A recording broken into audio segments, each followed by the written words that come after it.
Hi guys, welcome to big topic. நம்ம டிவிகே தொண்டர்கள் ரீசெண்டாக ஒரு பொண்ணை அதிகமாக ட்ரோல் பண்ணி அதிக அளவில் வைரலாக்கிட்டு இருக்காங்க. அந்த நியூஸை மிக முக்கியமாக சில கண்டனங்கள் தான் அதிக அளவில் இருந்திருக்கு தாவேகா தொண்டர்கள் சைடு இருந்து. யாருக்கு அப்படின்னா, டிவிகேலேருந்து புதுசாக பார்த்தோன்னா டிஎன்கேக்கு ஜாயின் பண்ணி அங்கே பார்த்தோன்னா என்னென்ன பண்ணுறாங்க அப்படிங்கிறத ஜால்ரா போட்டுக்கிட்டு இருக்க இந்த வைஷ்ணவி. ஸோ இந்த வைஷ்ணவி பொண்ணு பார்த்தோன்னா தளபதி விஜய் அவர்கள் கரூர் மக்களை பார்த்தோன்னா கூட்டிகிட்டு சென்னையில் சந்திச்சதுக்காக ஒரு வீடியோ ஒன்று ஷேர் பண்ணியிருந்துச்சு. அந்த பிணங்களெல்லாம் பார்த்தோன்னா சென்னை நோக்கி போகிற மாதிரியும் ரோட்டில், அதுக்கப்புறமா அது மேலே பைபாஸில் போகும்போது மகாபலிபுரம் அப்படின்ற மாதிரி ஒரு ஊரை பேரை மென்ஷன் பண்ணி சென்னைக்கு பார்த்தோன்னா விஜய் அவர்கள் நோக்கி போகிற மாதிரியும், அங்கே விஜய் அவர்கள் டிவி பார்த்துட்டு இருந்துட்டு அந்த பிணங்களெல்லாம் வந்ததுக்கப்புறமா ஒன்று ஒப்பாரி வச்சு அழுகிற மாதிரியும், அதுக்கப்புறமா தளபதி சிரிக்கிற மாதிரியும் ஒரு வீடியோவை ரெடி பண்ணியிருந்தாங்க. இந்த மாதிரி மட்டமான கேவலமான ஒரு வீடியோவை எந்த தற்கொலை ரெடி பண்ணிச்சுன்னு தெரில. அந்த வீடியோவை எடுத்து ஷேர் பண்ணி இந்த வைஷ்ணவி பார்த்தோன்னா சோசியல் மீடியாஸில் தளபதியை டேக் பண்ணி ட்விட்டர்லாம் போஸ்ட் பண்ண ஆரம்பிச்சிருச்சு. அப்போ கிளம்புன எதிர்ப்பு தான் இப்போ வரைக்கும் பார்த்தோன்னா நம்ம பசங்க அதிக அளவில் போட்டு அடிச்சிட்ருக்காங்க அப்படின்னு தான் சொல்லணும். என்ன தான் விஜய் அவர்களை பிடிக்கல அப்படின்னாலும், விஜய் அவர் மேலே ஒரு வன்மம் இருந்தாலும், இந்த லெவலில் கீழ்த்தரமாக இறங்கி இறந்து போனவங்க பார்த்தோன்னா அவங்கள புதைச்சாங்களோ எரிச்சாங்களோ அந்தளவுக்கு முடிஞ்சு போச்சு. அந்த பெண்கள் கூட கிடையாது இப்போது. ஆனால் அவங்கள தோண்டி எழுப்பி பார்த்தோன்னா இந்த மாதிரி ஒரு வீடியோவை ரெடி பண்ண ஒரு தற்குறி, அந்த வீடியோவை ஷேர் பண்ண இது ஒரு மிகப்பெரிய தற்குறி. அவங்கள கேவலப்படுத்துகிற விதமாக இந்த மாதிரியான வீடியோக்களை ஷேர் பண்ணி சோசியல் மீடியாஸில் எப்படி தான் பார்த்தோன்னா பரப்புறானுன்றது தெரில. அதில் என்ன ஒரு ஆனந்தம்ன்றது தெரில. எங்கள் விஜய் அவர்களை அவமானப்படுத்துறதா நினச்சிக்கிட்டு இறந்து போனவங்களோட அந்த உடல்களை வச்சுட்டு பார்த்தோன்னா அசிங்கப்படுத்திட்டு இருக்கானுங்க. அதுக்கப்புறமா அந்த குடும்பங்கள் இருக்கிற நிறைய பேர் இது தப்பு அப்படின்னு திட்டிட்டு கிடந்தாங்க. அதெல்லாம் பார்த்துருந்தோம், நம்ம சோசியல் மீடியாஸில் வைரல் ஆகிட்டு இருக்கு. இந்த பொண்ணுக்கு அதிகமான கண்டனங்கள் அதிக அளவில் போயிட்டுருக்கு. ப்ளஸ் நிறைய விதமான ஆபாசமான திட்டுகளும் போயிட்டுருக்கு. அதை பண்ண தான் செய்வாங்க. இந்த மாதிரி ஒரு கேவலமான இழிவான செயலை பண்ணாங்க அப்படின்னா யாராக இருந்தாலும் பண்ண தான் செய்வாங்க. தமிழக வெற்றி கழகத்து சைடுலேருந்து மிகப்பெரிய கண்டனங்கள் இந்த பொண்ணுக்கு எழுந்திருக்கு. இப்போ இருக்குதா இல்லையான்றது தெரியல, டெலிட் பண்ணிச்சுன்னு நினைக்கிறேன். அந்த லெவலில் இந்த பொண்ணு ஒரு கேவலமான அசிங்கமான வேலையை பண்ணி வச்சிருக்கு. இதுக்கு தாவேகா தொண்டர்கள் நிறைய பேர் சேர்ந்து பார்த்தோன்னா ஒரு மிகப்பெரிய வன்மையான கண்டனத்தை தெரிவிச்சிருக்காங்க. இது ஒரு எச்சரிக்கைன்ற மாதிரி சொல்லியிருக்காங்க.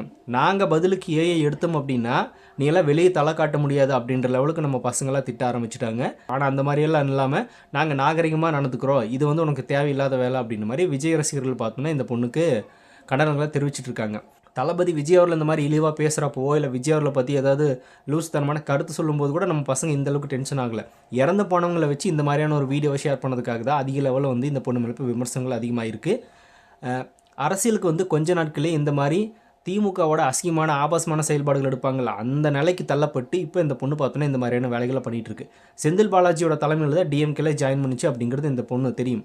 அவரோட செயல்பாடுகள் என்னவா இருக்கோ அதே மாதிரி தான் இந்த பொண்ணும் பண்ணுது. செந்தில் பாலாஜி அவர்கள் அந்த கரூர் பிரச்சனைக்கு அப்புறமா ஒரு ப்ரெஸ் மீட் கொடுத்தாரு. அப்போ தளபதி விஜய் அவர்கள் எல்லாரு மேலேயுமே பார்த்தோன்னா, அதாவது கரூரில் இருந்த மக்கள் மேலே வண்டி விட்டு ஏற்றுன மாதிரி பார்த்தோன்னா ஒரு ஃபோட்டோ ஒன்று ஷேர் பண்ணியிருப்பாங்களே, அந்த ஃபோட்டோவை பிரிண்ட் போட்டு சைடில் மாட்டி அது விஜய் அவர்கள் தான் கொலை பண்ணார் அப்படின்ற மாதிரி அவர் முன்னாடி உட்காந்துட்டு ப்ரெஸ் மீட் கொடுத்தாரு.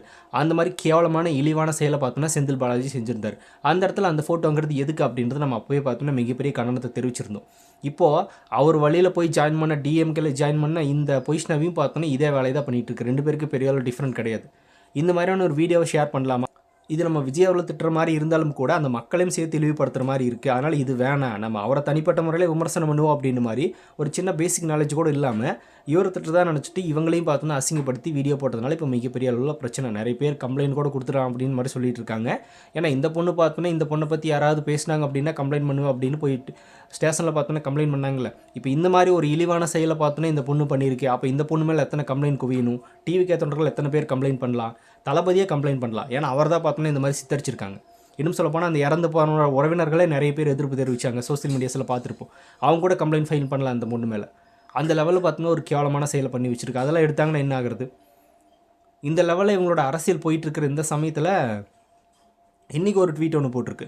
அதாவது சினிமாவில் நீங்கள் பஞ்ச் டைலாக் பேசலாம், சினிமாவில் நீங்கள் ஒரு தலைவனாகலாம், ஆனால் நட்சத்திரலாம் ஆக முடியாது, அதுக்கு பார்த்தோன்னா உங்களுக்கு தெம்பு இல்லை திராணி இல்லை அப்படின்ற மாதிரி லூஸ் தனமான ட்வீட் போட்டு வச்சுருந்துச்சு. அப்பவும் பார்த்தோன்னா விஜய் அவர்கள் அந்த இறந்து போன கரூர் மக்களை பார்த்தோன்னா அவங்க கட்டி பிடிச்சிட்டு அழுகிற மாதிரியான ஒரு கேவலமான ஒரு ஃபோட்டோ ஷேர் பண்ணி தான் பார்த்தோன்னா இந்த விஷயத்தை பண்ணியிருக்கு. அதுவே ஒரு இழிவான செயல் தான், இன்றைக்கும் பண்ணியிருக்கு. இந்த ஃபோட்டோவை தான் ஷேர் பண்ணி விஜய் அவர்கள் பார்த்தோன்னா அவங்களை கட்டி பிடிச்சி அழுகிற மாதிரி நடிக்கிற மாதிரி பார்த்தோன்னா ஒரு ஃபோட்டோவை ஷேர் பண்ணி இவங்க படத்தில் தான் நீங்கள் அப்படி நடிக்க முடியும், நட்சத்திரலாம் அப்படி கிடையாது அப்படின்ற மாதிரி ஒரு ட்வீட் போட்டுக்கிட்டுருக்கு. அவரோட கண்ணீர்ன்றது எந்த லெவலில் இருந்துச்சு, அவர் எந்தளவுக்கு ஃபீல் பண்ணார், அவரோட மனநிலைமை என்ன, எந்தளவுக்கு பார்த்தோன்னா அவர் வருத்தத்தில் இருந்தார் அப்படிங்கிறத போய் சந்திச்சுட்டு வந்த மக்களே சோசியல் மீடியாஸில் சொல்கிறாங்க. அந்த பேட்டிகளை நம்ம பார்த்துருப்போம். அந்த லெவலில் அவர் உண்மையிலுமே வருத்தத்தில் தான் இருக்கார். நம்மளுக்காக வந்து இறந்துட்டாங்களே அப்படின்ற மாதிரி ஒரு ஆழ்ந்த வருத்தத்தில் இருக்கார். அவர் அழுகுனது, எங்கள் காலில் விழுந்தது, இது எல்லாமே வந்து நாங்கள் எதிர்பார்க்காத ஒன்று அப்படின்ற மாதிரி அவங்களே வந்து வெளிப்படையாக பேசிகிட்டு இருக்கிறப்போ, அவருடைய அந்த மன குமுறலை, அவர் இருக்கிற அந்த வருத்தத்தை கூட பார்த்தோன்னா இந்தளவுக்கு கேவலமாக சித்தரித்து ஒரு அரசியல் பண்ணிகிட்டு இருக்காங்க இந்த திமுக. அதில் இந்த பொசிஷனவையும் பார்த்தோன்னா இந்த மாதிரியான விஷயங்களை எடுத்து ஷேர் பண்ணுறது நிறைய பேருக்கு மிகப்பெரிய எரிச்சலை உண்டாக்கியிருக்கு.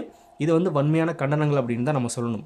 சரி, இந்த பொண்ணு பார்த்தோன்னா இப்போ வந்து திமுகக்கு அப்படி ஜால்ரா போட்டுக்கிட்டு இப்படி பேசிக்கிட்டு இருக்குல்ல, இந்த பொண்ணு பேசின பழைய வீடியோக்களெல்லாம் எடுத்து ஷேர் பண்ணி கமெண்ட் பாக்ஸில் நம்ம பசங்க திட்ட ஆரம்பிச்சிருக்காங்க. திமுகவை பார்த்தோன்னா தனிச்சு நிற்க முடியுமா அப்படின்னு இந்த பொண்ணு கேட்டிருக்கு. நீங்கள் கூட்டணி இல்லாமல் தனிச்சு நில்லுங்களேன், தனிச்சு நின்னீங்க அப்படின்னா திமுகன்றது வெற்றி பெறவே முடியாது அப்படின்னு திமுகவுக்கு ஆப்போசிட்டாகவே பேசியிருக்கு. இப்போல்லாம் பார்த்தோன்னா வந்து திமுக தனிச்சு நின்றுச்சா, கூட்டணி கட்சிகள் இல்லாமல் நின்றுச்சா, ஜெயிச்சிருச்சா, அப்போல்லாம் பார்த்தோன்னா மாறிடுச்சா, அதுக்காக தான் போய் திமுகவில் சேர்ந்துட்டியா அப்படின்னு கேட்டால் என்ன பதில் சொல்லும்? எதுவும் தெரியாது. அது மட்டும் இல்லாமல் மன்னராட்சி நடத்திட்டு இருக்காங்க திமுக அப்படின்னு சொன்னாங்க. இப்போ உதயநிதி ஸ்டாலின் அவர்கள் பார்த்தோன்னா துணை முதலமைச்சர் பதவியிலிருந்து விலகிட்டாரா, இல்லை ஸ்டாலின் அவர்கள் வந்து முதலமைச்சர் பதவி எனக்கு வேணாம் அப்படின்னு கட்சியில் இருக்கிற யாராவது பார்த்தோன்னா இழுத்து விட்டாரா? எதுவுமே கிடையாது. இன்னுமே அவங்க மன்னராட்சி மாதிரி தான் நடத்திட்டு இருக்காங்க. மன்னராட்சி நடத்திட்டு இருக்காங்க. மக்களுக்கு தெளிவுபடுத்தணும், மக்கள் வந்து தெளிவாகணும், இந்த ஆட்சியை பார்த்தோன்னா ஒழிக்கணும் அப்படின்னு இந்த பொண்ணை பேசிட்டு இருக்கிற வீடியோவும் வைரல் ஆகிட்டு இருக்கு. பசங்க எடுத்து வைரல் பண்ணிட்டு இருக்காங்க. அப்போல்லாம் மன்னராட்சின்னு பேசிட்டு இப்போ பார்த்தோன்னா அதே மன்னராட்சியில் போய் ஜாயின் பண்ணிவிட்டு விஜய் அவர்களாக ஒரு தலைவனாக, அவரெல்லாம் தலைவனே கிடையாது அப்படின்னு முட்டாள்தனமாக பேசிகிட்டு இருக்கு. அவர் ஒரு தலைவனாக இருக்கட்டும், தலைவன் இல்லாமல் போகட்டும். இந்த சைடு அவங்க மன்னராட்சி நடத்தட்டும், நடத்தாமல் போகட்டும். ஃபஸ்ட்டு இந்த 2 பேருக்கு சப்போர்ட் பண்ணி பேசுறதுக்கு உனக்கு தகுதி இருக்கா, இல்லை இந்த 2 பேருமே திட்டுறதுக்கு உனக்கு தகுதி இருக்கா அப்படின்னு தான் அந்த பொசிஷனை நம்ம கேட்கக்கூடிய கேள்விகள். இங்கே இப்போ இந்த பொண்ணு கேட்ட கேள்விக்கு நம்ம திமுக அப்படியே ஓகேவா, டிவிகேவை சப்போர்ட் பண்ணி பேசுகிறதெல்லாம் இருக்குது. இது ரெண்டுமே தள்ளி வச்சுட்டு ஃபஸ்ட்டு இந்த 2 கட்சிகளையும் பேசுறதுக்கு இந்த பொண்ணுக்கு தகுதி இருக்கா அப்படின்ற ஒரு கேள்வி தான் நம்ம முன்வைக்கணும். இந்த பொண்ணு அப்படி அரசியல் எண்ணத்தை கிழிச்சிருச்சு அப்படின்னு தான் நம்ம கேட்கணும். எதுவுமே தெரியாமல் இந்த கட்சிக்கு ஏன் சப்போர்ட் பண்ணணும்னு தெரியாது திமுகவுக்கு, இல்லை எதுக்காக எதிர்த்தணும்னு தெரியாது. எதுக்காக இந்த பொண்ணு திமுகவை எதிர்த்துச்சோ அதில் ஒரு விஷயம் கூட இன்னுமே சரியாகலை, மறுபடியும் அங்கே ஆதரவுக்கு போய் நிற்கிது. இந்த பக்கம் எதெல்லாம் ஆதரிச்சிச்சோ இப்போ வந்து டிவிக்கேவை எதிர்த்துட்ருக்கு. அதனால் ஒரு மென்டல் மாதிரி பார்த்தோன்னா எந்த பக்கம் நிற்கிறது, எந்த பக்கம் போகிறது, எந்த பக்கம் பேசுறது, எதை பண்ணுறது அப்படின்னே தெரியாமல் ஒரு நடுநிலை கூட இல்லாமல் 2 சைடும் பார்த்தோன்னா ஜால்ரா போட்டுக்கிட்டு இருக்கு இந்த பொண்ணு. இதுக்கு முதல்ல அரசியல்னால என்னென்னு தெரியல, டிவிக்கேனும் என்னென்னு தெரியல, டிஎம்கேனும் என்னென்னு தெரியல. எதுவுமே தெரியாமல் இந்த கட்சிக்கு ஆதரவு எதுக்கு தெரிவிச்சதுன்னு கேட்டால் பதில் இல்லை, இந்த கட்சிக்கு அப்போ எதுக்கு எதிர்ப்பு தெரிவிச்சான்னு கேட்டால் பதில் இல்லை, இந்த கட்சி இப்போ எதுக்கு எதுக்குற விஜயால் அப்போ நடிகர்னு தெரியாதா, அப்போல்லாம் அந்த செயல்பாடுகள் தெரியாதான்னா அதுக்கு பதில் இல்லை, இல்லை அப்போ ஆதரிச்சு அது எதுக்கு அப்படின்னு கேட்டாலும் பதில் இல்லை. எதுவுமே தெரியாமல் இந்த கட்சியில் இந்த கட்சிக்கு தாவி உட்காந்துட்டு தற்குறி மாதிரி பார்த்தோன்னா முட்டாள்தனமான சில விஷயங்களை பேசி இப்போ இதுவே பார்த்தோன்னா ஆப்பு தேடி உட்காந்துருக்குன்னு தான் சொல்லணும். இப்போ இந்த விஷயத்தின் மூலமாக டிவிக்கே பசங்க வந்து பயங்கரமாக வச்சு செய்ய ஆரம்பிச்சிட்டாங்க இந்த பொண்ணை. இன்னும் கொஞ்ச நாள் போச்சு அப்படின்னா இந்த பொண்ணை இன்னும் பார்த்தோன்னா பயங்கரமாக வச்சு செய்கிறதா காத்திருக்காங்க. இந்த பொண்ணு மேலும் மேலும் பண்ணுற அந்த விஷயங்கள் இன்றைக்கி போஸ்ட் பண்ணியிருக்கிற இந்த ஃபோட்டோவெல்லாம் பார்க்கும்போது டென்ஷன் ஆகும் ஆகாதா? இப்பவும் பார்த்தோம்னா விஜய் அவர்கள் அசிங்கப்படுத்துறதா நினச்சிட்டு அங்கே வந்த மக்களை தான் கேவலப்படுத்திட்டு இருக்கு. அப்படி இருக்கிறப்ப விஜய் அவர்களை பேசும்போது கூட இந்தளவுக்கு பசங்க டென்ஷன் ஆகலை, கொஞ்சம் நார்மலாக தான் நடந்துக்கிட்டாங்க. இப்போ அவங்களையும் சேர்ந்து அசிங்கப்படுத்துறதுனால தான் இவங்க இப்போ ஓவராக டென்ஷன் ஆகி இந்த பொண்ணு பார்த்தோன்னா அதிக அளவில் திட்டிகிட்டு இருக்காங்க. அரசியல் எது, நாகரிகமாக இது, இல்லை அநாகரிகம் எது அப்படின்னே தெரியாத, வித்தியாசம் தெரியாத ஒரு பச்சோந்தி, இங்கேயும் ஒரு பச்சோந்தி வேஷம் இங்கேயும் ஒரு பச்சோந்தி வேஷம் போட்டுக்கிட்டு மற்றவங்கள திட்டுறன்னு நினச்சிக்கிட்டு அவனோட பேரை கெடுத்துக்கிட்டு இருக்கு அப்படின்றது இந்த பொண்ணுக்கு இன்னும் புரியல. இப்படியே இருந்துச்சு அப்படின்னா திமுகவும் தூக்கி வீசப்படும் அப்படிங்கிறதுல எந்த மாற்றமும் இல்லை. அது ஆல்ரெடி அப்படி தான் இருக்கும், என்ன கொஞ்ச நாளே தெரிஞ்சிடும். இப்போ புதுசில் அப்படி தான் இருக்கும், கொஞ்சம் நாட்கள் போச்சு அப்படின்னா அதில் தூக்கி போட்டுருவாங்க. அதுக்கப்புறமா எதுவும் தெரியாமல் ஒரு அப்புறம் மாதிரி நம்ம எதுக்குடா வாழ்ந்தோம், எதுக்குடா அரசியலுக்கு போனோம் அப்படின்ற மாதிரி ஒரு ஃபீல் தான் வரப்போகுது. இதில் விஜய் அவர்கள் எதுக்குடா அரசியலுக்கு வந்தார் அப்படின்னு கழிச்சிட்டு போகணுமாம்மா. இவ்வளோ பெரிய சம்பவத்தையே சமாளிச்சுட்டு விஜய் அவர்கள் பார்த்தோன்னா இவ்வளோ அவதூறுகளையும் தாங்கிட்டு இப்போ பார்த்தோன்னா அடுத்த ஸ்டெப்பை முன் வச்சிருக்காரு. விஜய் அடித்த மாதிரி இந்த பொண்ணை பார்த்தோன்னா பசங்க அடிக்க ஆரம்பித்தாங்கன்னா என்ன ஆகுறது?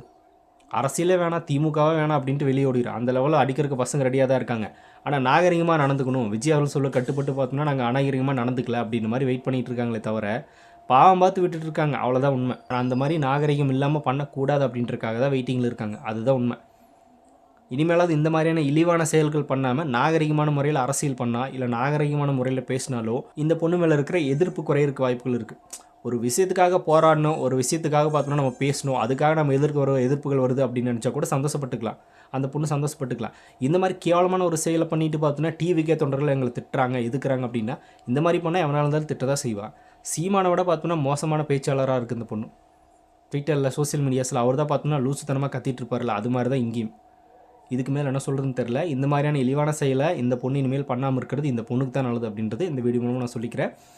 மற்றவங்களும் பார்த்தோன்னா இந்த மாதிரியான விஷயங்களெல்லாம் கேவலப்படுத்தாமல் அசிங்கப்படுத்தாமல் விஜய் மேலே விமர்சனம் வைப்பீங்களா வைங்க, ஒன்றும் பிரச்சனை இல்லை. இந்த மாதிரியான கேவலமான வீடியோக்கெல்லாம் ஷேர் பண்ணி இமேஜ் எல்லாம் ஷேர் பண்ணி எதுக்கு? சரி ஓகே, இவங்க அப்படின்னா அந்த அவதூறும் ஆபாசம் தான் இந்த திமுக கையில் எடுக்கும் அப்படிங்கிறது எல்லாருக்குமே தெரிஞ்ச விஷயம் தான். இது என்ன விதிவிலக்கு அப்படின்னு தான் நம்மளுக்கு கேட்க தோணுது இந்த இடத்துல. ஸோ நீங்கள் என்ன நினைக்கிறீங்க அப்படிங்கிறத சொல்லிட்டு போங்க. அப்படியே பிக் டாபிக் சேனல் யாராவது சப்ஸ்கிரைப் பண்ண இருந்தால் மறக்காமல் சப்ஸ்கிரைப் பண்ணிக்கோங்க. நிறைய big topics, political news, trending news, cinema பெட்ஸ் அப்படி நிறைய நம்ம சேனலில் திறந்து வரப்போகுது.